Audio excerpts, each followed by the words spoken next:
It just feels like the Odell Beckham Jr. experience needs to end in Cleveland. The Browns have never seen the return from the first round pick that they gave the Giants. Beckham's production has dropped. He's not a big part of the Browns' game plan.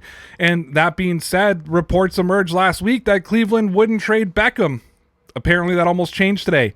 Alex Chippen of The Score wrote that the New Orleans Saints discussed an Odell Beckham Jr. trade with the Cleveland Browns, but couldn't come to terms before Tuesday's deadline, reports ESPN's Kimberly A. Martin.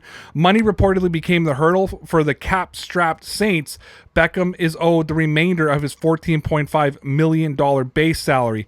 Now, the Saints lost their starting quarterback, Jameis Winston, to an ACL tear, and it makes a lot of sense that they'd want to surround more talent around Trevor Siemian or Taysom Hill, depending which direction they go. And the Browns themselves are very much in the playoff hunt. The AFC North is wide open. The AFC is really wide open. And it would make sense for the Browns to want to keep OBJ. So what happened today that suddenly sped up the urgency to trade away Brown? Well, Chippen continued, trade speculation involving Beckham ramped up in the hours leading up to the trade deadline after his father criticized Baker Mayfield repeatedly on social media. NBA superstar LeBron James tweeted hashtag free OBJ, adding fuel to the fire.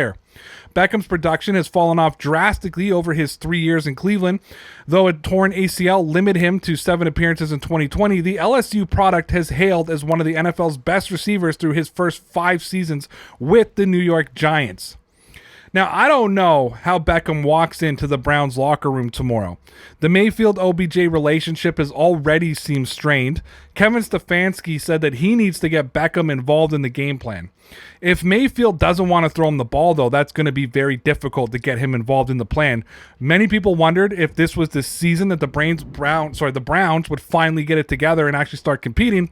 But it appears that there is still a lot of dysfunction inside the Cleveland locker room. And now I believe that fingers have to be pointed at Odell Beckham Jr.